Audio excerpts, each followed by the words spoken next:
Good evening and Happy New Year. Welcome to the first Planning Board meeting of 2023, Tuesday, January 10th, 2023. Planning Board meeting is now 7 p.m. I'd like to call things to order. If we could start with the Pledge of Allegiance, Ms. Duda. Yes. You would do the honors. I pledge allegiance to the flag of the United States of America and to the republic for which it stands, one nation, under God, indivisible, with liberty and justice for all. Thank you. At this time, I invite everyone to take a moment of reflection.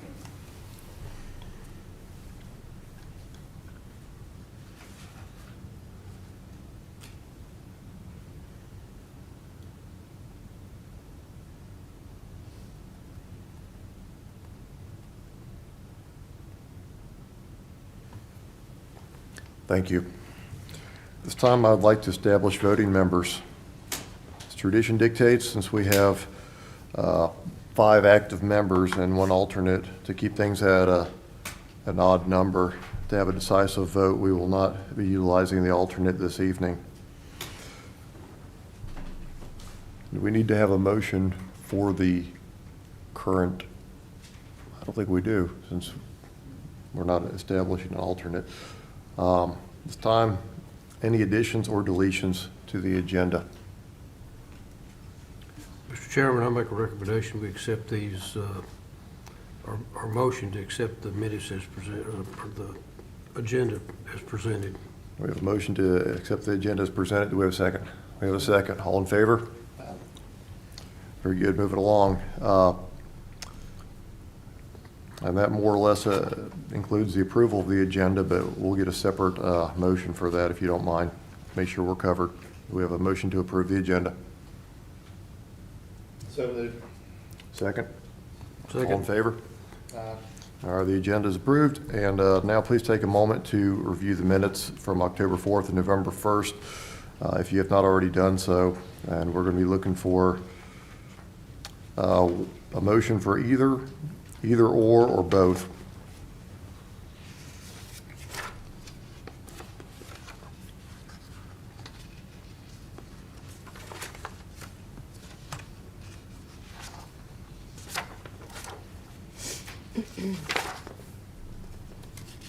Mr. Chairman, Yes, sir. I move to approve both. We have a motion to approve both. Do we have a second? All in favor of approving both? Very good. Brings us along to our agenda items. Rezoning case CZ 2022-003 Seminelli. Mr. Bjorn, how are you doing? Yes, Mr. Chairman, members of the Planning Board.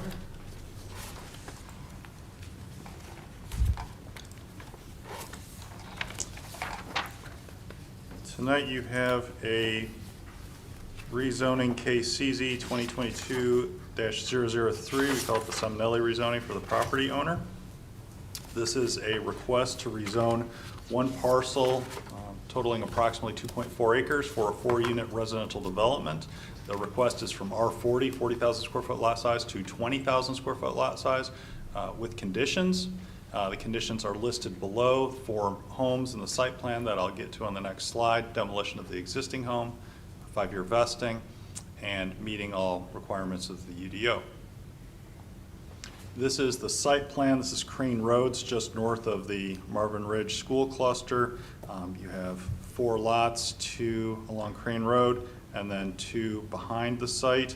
It's surrounded by the reserve neighborhood, and there's one, it's not quite a road, it's really a private drive that is on easement that would serve all 4 of the properties. So there would be no individual driveways on Crane Road. They would all have access from this easement.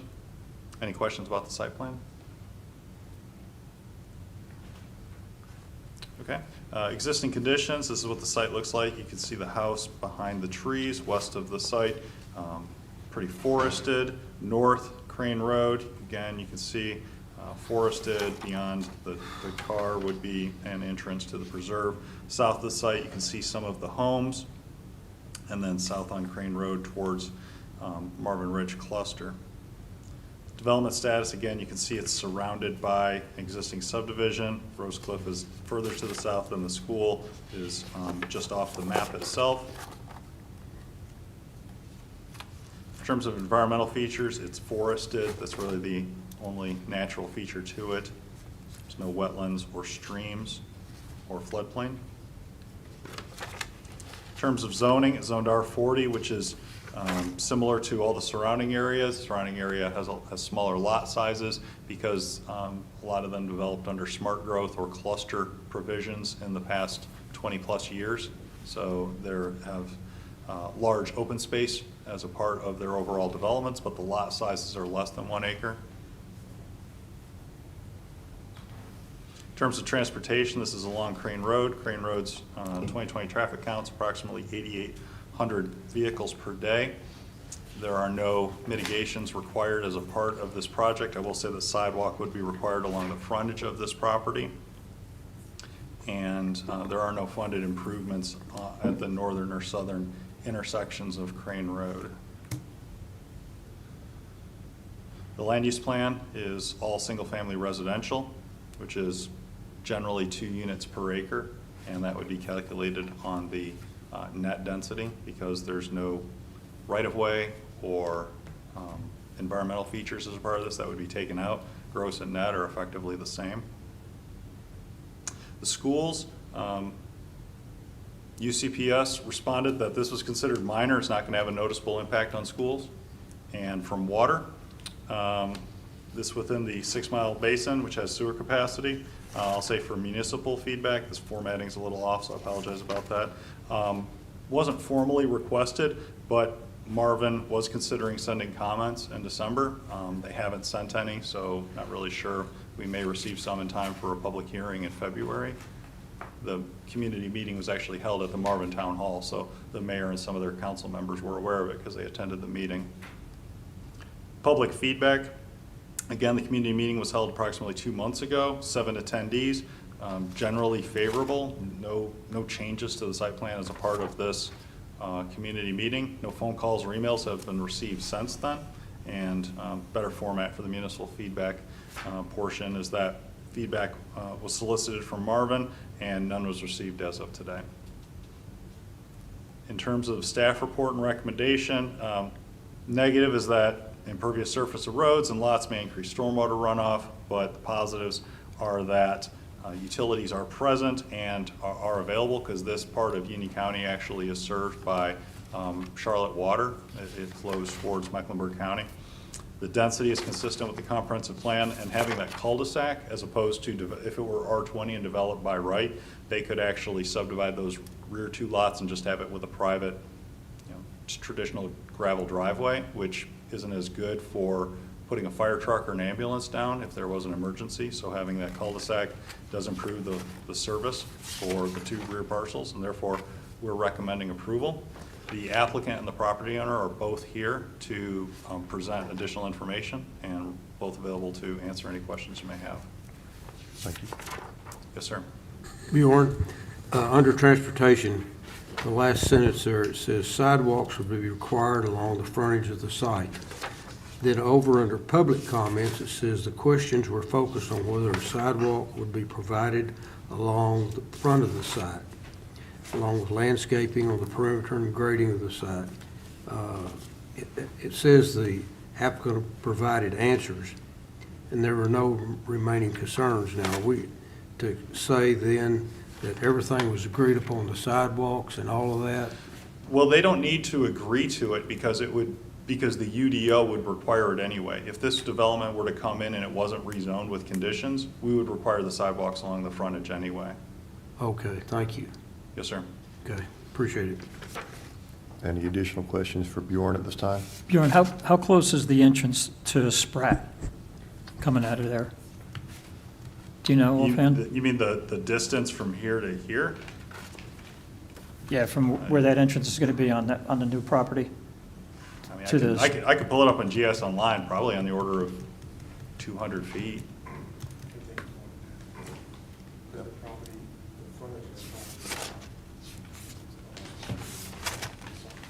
Yeah, we can pull it up on Go Maps and confirm it. Is there a specific concern related to that?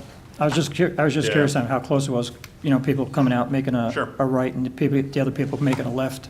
I How will close are they note gonna that, be? I will note that their access point's on the southern part of their frontage, so it's as far as possible from Spratt Lane. And where's this sidewalk gonna be? Just along the property itself. Just the property Just itself? essentially where Crane is on this map. Where the word Crane is on this map. Okay. Thank you, Bjorn. At this time, I'd like to call the applicant up to provide any comments or presentation they'd like. Just please state your name and address for the record. Gilbert Rivera. Home address is at 3304 Colleroy Road in Waxhaw. Thank you. Thank you. Questions? I'm sorry. He answered almost everything. Okay, so nothing you'd like to present, just address any questions for the board? No, pretty much what Bjorn had mentioned, we're rezoning from the R40 to the R20 so that we can develop 4 homes in that particular parcel. That's all we have. Very good. Questions for the applicant?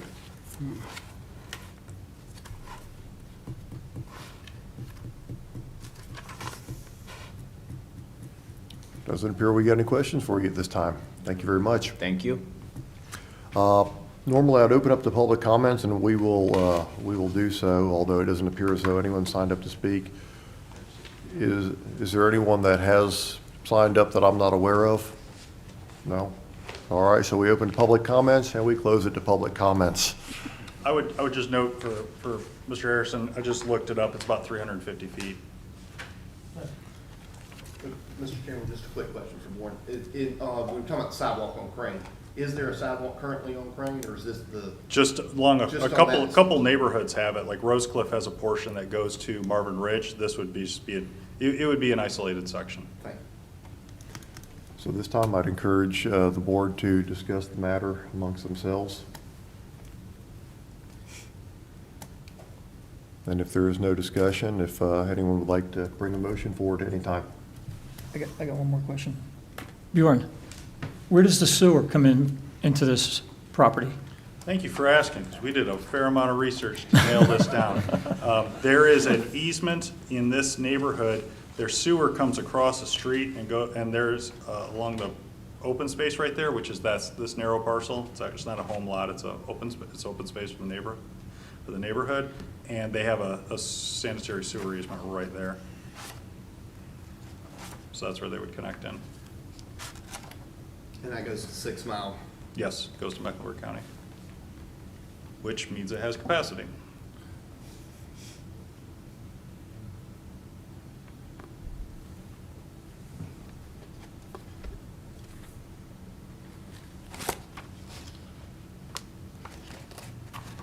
Mr. Chairman, Yes, sir. I move we approve the request. We have a motion to approve the request. Do we have a second to that Second. motion? All in favor of approving the request? All opposed? Just that easy.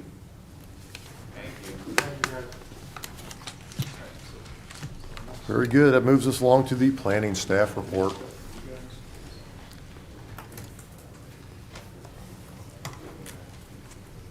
How are you doing this evening, Lee? Good. How are you guys? We are excellent because we are 15 minutes in and we've done the majority of the heavy lifting. That's right. I will. He just brought Warren. I'll be brief in staff comments. I know that sewer is a big topic, and I've had a couple questions from some planning board members about where we are with capacity at certain plants. So I brought the information that Public Works provides the county commissioners. So this is almost a month old. This is from the mid-December meeting that the Board of Commissioners have. 6 Mile, as we just talked about, has capacity because it goes to Mecklenburg County. I think the two that are probably the most important, where most of our development happens, are 12 Mile Creek and Crooked Creek. So as of the last update, 12 Mile Creek currently stands, and when I give you these numbers, this is based on actual and permitted flow. So this isn't everything going to the plant today, but it's everything that the plant's obligated to serve by approvals. So 12 Mile Creek, its current permitted capacity is 7.5 million gallons a day. And it's operating at about 98.3%. So it's at 98.3% of capacity. Again, that's of December. Crooked Creek, which is the second plant, that's the one, everybody knows where 12 Mile Creek plant is, correct? Okay. Crooked Creek, if you don't know where that is, it's kind of behind, if you're going down 74, you turn at the Quick Trip on an Indian Trail, it's kind of back that way. East of 74. Yes. That is, it's operating as a 1.9 million gallon a day plant. It's relatively small. It really can't be expanded. It is operating at 80.6% of that's again existing and permitted flow. So that's what it's obligated to serve. Yes, sir. So when you say permitted, these are houses that haven't been built yet? Yes. And how far back did these permits go? Like 10 years, 15 years? I'll be honest with you, I don't know the numbers. I'd have to do some research on that to give you that data. I can't imagine there's a lot out there that's with the building boom we just went through that are 10 years old, but I guess there could be. But if you're interested in that information, I can try to get it.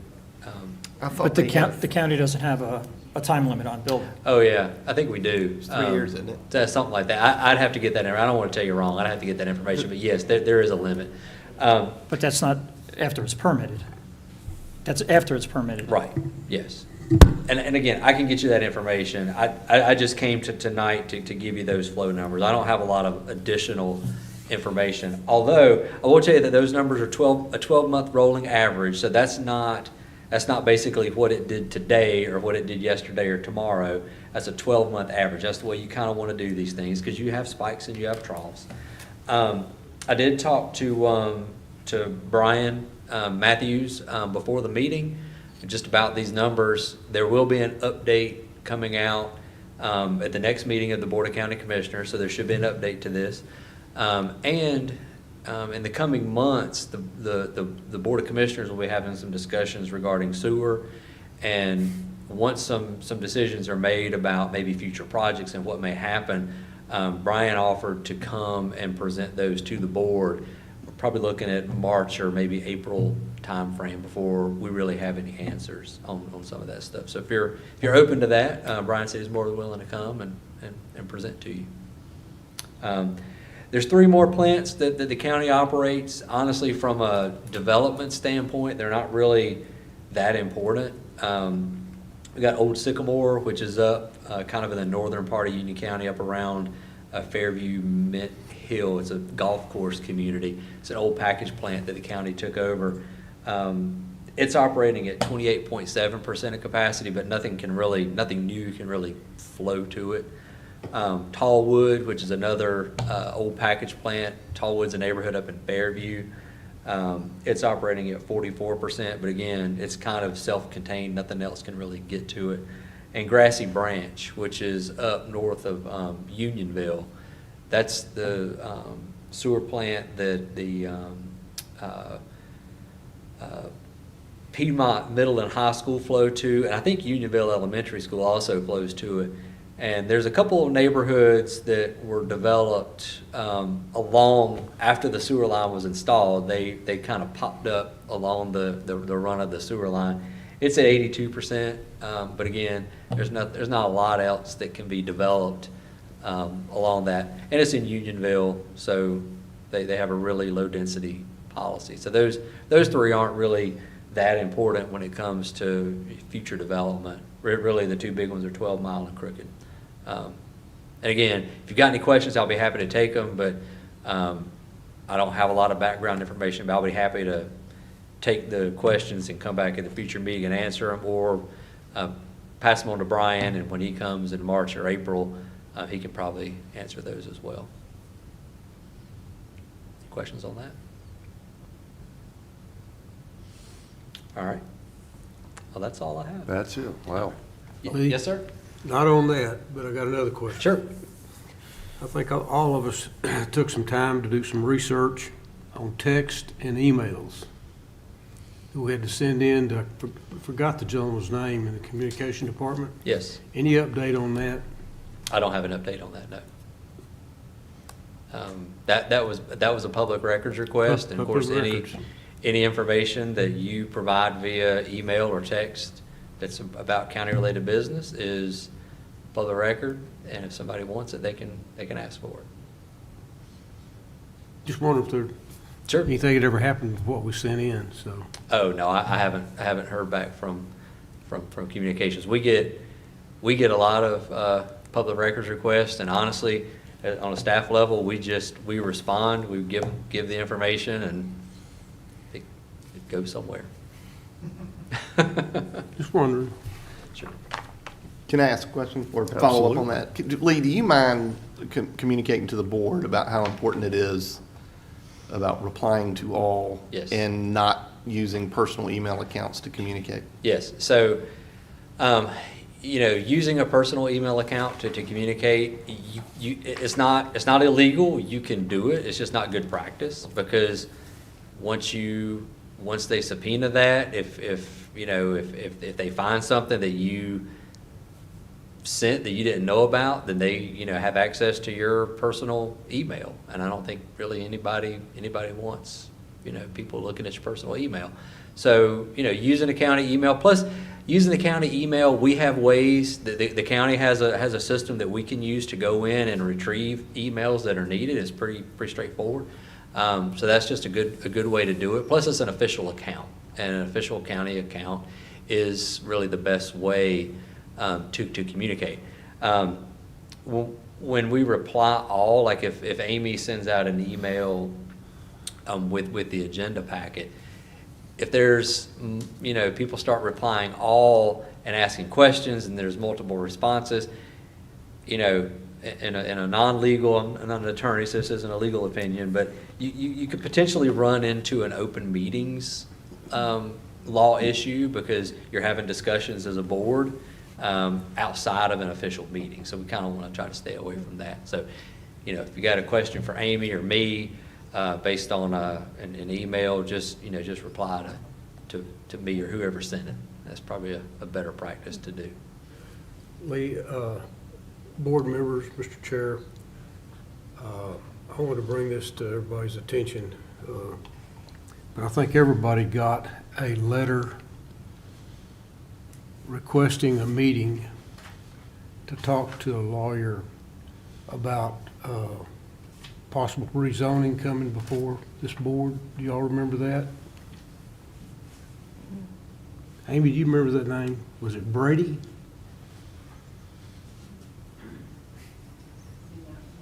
Anyway, I walked off and forgot it, but I got a letter from this gentleman. It had a detailed out about he wanted to talk to all the board members, get a meeting with them to discuss it. Well, I didn't have anything in front of me, so I called Amy. She said, no, it has not come before the board. I told him that I do not, in transparency, for everybody to know, I told the gentleman I would not discuss anything with him until after it came before the planning department, and we had information from the planning department, because I think that puts this board and myself or anybody else that should get a letter like that in jeopardy, trying to second guess you guys. Now, I want to make everybody aware that I did do that. Sure. I turned it down flat. And being on a board like this, you are probably at some point on your tenure going to be approached by applicants or attorneys representing applicants or whoever outside of meetings to ask questions or to gauge your interest in a particular project. You're not a quasi-judicial board. You're a legislative board. You make recommendations. So you're making a recommendation to the Board of County Commissioners. Since you're not quasi-judicial, this is not a semi-courtroom, you can meet with people. Now, that's up to your personal preference. If you want to do it, you can, but you're also not obligated to. If you were the Board of Adjustment, I would be telling you something completely different. If you're the Board of Adjustment, you absolutely cannot meet with applicants before everything you hear you have to hear it at a meeting. But as a planning board, if you want to talk to them on the phone, if you want to meet them, that's fine. It's just personal preference. But I would always, recommend that if you do that, you disclose it during a meeting. But again, you're not obligated to meet with them either. So it's completely up to you. Well, my thought on that was if I gave an opinion, then that person might come and say, Lee, Bjorn, I talked to Don Fisher and he said this is what it ought to be. Does that make sense? Sure, yeah. And I may be totally off the wall, in what I tell him. And at least, we need to know what y'all's thinking is before we go. Sure. We can say, hey, you ought to take a look at putting sidewalks in if you have to. But if it's not required, or if it is required by the UDO, then probably have to, like what you said a while ago, it'll be taken care of. But the only person I've ever spoken to that had a lot to say was when I was chair, and the gentleman from Moser came before me. But you guys had already sent us the information on every one of them, and was able to go down and address the points that he had. And I'd say, hey, here's what's come up before that the board has recommended. You might think into it before you come before the board. But that's all I've ever done. So, thank you for your time. You're welcome. All good points. Bjorn, do you have anything you want to add?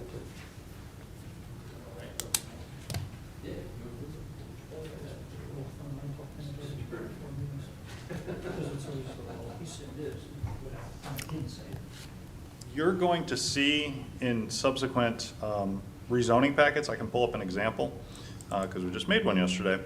Our urban forester really spearheaded the acquisition of some very fine detailed land cover for our entire county, both for 2014 and 2020. And we've been chewing on it since the fall and working with the municipalities to put together some reports for each of them. And those are going to be complete in the next couple of weeks. And of course, it won't let me access it. So I'm not going to show it to you, but We'll take the cliff notes. I'll tell it to you, which is that we now have like 2 foot by 2 foot pixel size of the entire county. We've been doing land cover analysis to show what the percent tree canopy is, impervious surface, lawn versus cropland versus water for all the municipalities. We've been able to put together analysis of the land cover by lot sizes, by year built. And I know Pam's nodding her head because she was asking for this last summer. We were teasing you with the information, now we have it. And so we're You're putting it still together. teasing us. And yeah, I know. And so you're going to start seeing those in subsequent rezoning packets, and they're going to hopefully stimulate discussions with each of the municipalities, because our urban forester is under contract to most of them. And this is part of just when people say, oh my gosh, everything's disappearing. Well, in some of our municipalities, like Weddington, we can say that between 2014 and 2020, their land cover went up by a couple percent, or their forest cover went up by a couple percentage points. We can say that in Waxhaw, over that same 6-year period, their percent impervious went from like 14 to 17%. That's a big increase in just 6 years. So we now have that objective information and can tell people, here's your snapshot in time and here's your change. And this is going to be a recurring contract. We're going to get updates every 2 years, and we're going to be able to establish trends for these metrics. So it's really good. We're glad we have it.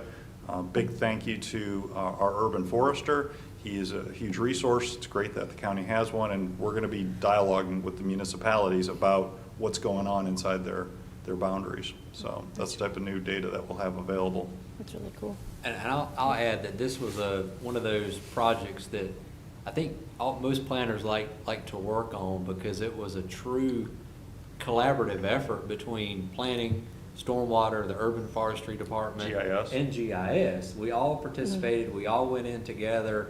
We split the cost, and we're able to provide, as Bjorn said, some assistance to our municipalities for basically the simple cost of paying into the urban forestry program. So this is really one of those truly collaborative efforts where we're going to be able to help all 14 municipalities if they want it. Question? Yes. Well, first of all, congratulations and great work, because that's definitely one of the things I've been asking for too. But is it possible to then bridge that gap or that relationship that you established and maybe take it one step further with the statistics now of the developments? Because remember, we had that conversation where municipalities, if they don't report in their numbers, and I know, Bjorn, you've told me that apples and oranges aren't always the same in the municipalities to the county, but I'm just curious if that starts to bridge the gap on pulling more of those statistics. What it's gonna show is the impacts of development. I guess that's kind of where I'm going with this. It's gonna show how their land cover actually is, and it's predictive because we're able to say, if you permit 500 lots of a half acre to 1 acre, this is gonna be your land cover. You can expect X% to be impervious. You can expect X% trees. And they can maybe change their development standards based on that information, as opposed to just trusting some person who's saying, yeah, we're gonna develop this, and then what actually happens Yeah. may be different. We're able to say, we have 1,000 lots that look exactly the same. This is how they behave. Yeah, that's great. No, that's that's the really type of great. Yeah, information kind of we'll hit have. it from a different perspective. And one last question. So does that, those committees that we had last year, the subcommittees for the various things against the UDO, is that dead now, or is that considered to move? I know we've had a change in regime, so I'm probably talking about the elephant in the room. I'm just No, kind of no, have to ask. it's not dead. We are, planning department is wanting to move that forward and present those to the board, because they've already come to the planning board, and the planning board has made their recommendations, so we're ready to go.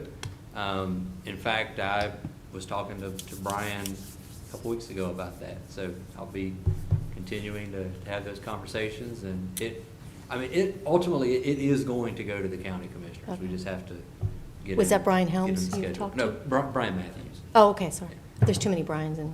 Yeah. Okay. So, no, it is not forgotten. Yes, we want to get it in front of the commissioners as soon as possible, but there are some big changes happening, and they are kind of full up on things to think about right now. And Okay. so we're angling for time in front of them as well. Okay, fair point.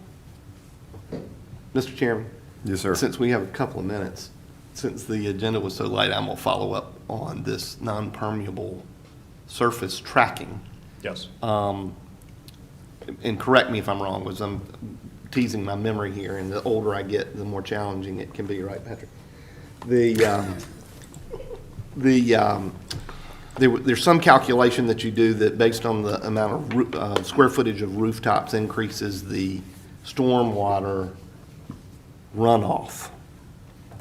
Are you going to begin adding, because you now are capturing all this data, does that mean you're also going to be adding this into the rezoning request? And I only bring that up in that the stormwater subcommittee's recommendations we voted down, but it was clear that there was some track that was coming, and I just didn't know whether that was some backdate. It depends on the level of specificity you're talking about. As you get to parcel by parcel accuracy, it's not. You're talking about a pretty big wiggle. So we aren't, like for this particular rezoning we just did, we couldn't with confidence say how it's gonna be. No, but if somebody's if- going to put 500 houses in. If you had something with, if you had a 500 acre or a 500 unit development, we would have pretty high confidence in terms of how it would behave. But no, Non-permeable, Patrick asked a question, does it include driveways and sidewalks and swimming pools? And it's non-permeable surfaces increase the volume of runoff, and there's some formula that Yes. you engineers use. Contributes to climate change. I was considering the square Same. feet of rooftop specifically, but you are correct, driveways, sidewalks, parking lots, swimming pools. Honestly, a lot of those calculations are run today. So when you have a new subdivision, that's how you size a stormwater pond. Now, our regulations, the 2 and 25 is what we capture, the 2 and 25-year storm. So, it's designed to catch 25-year storm. So you have a 50-year storm, and some of that stormwater is bypassing the. System. The stormwater pond. Yeah. But yes, there are standard metrics or methods for how you calculate the runoff in a neighborhood based on the density and the type of, and it even goes down as far as the type of grass you plant. So, you know, if you use it, if you leave more of a natural, you know, have more buffers and have more, trees on a property, it, you know, it's better. You don't have as much runoff. However, if you scrape everything and go put a bunch of sod down, even that sod, the rain doesn't soak in as much. Yes, but, and that's done today, but this is the land cover. This is what Bjorn wanted to show. And this is a rezoning that we just received in the last week. You'll probably see it in 3 months.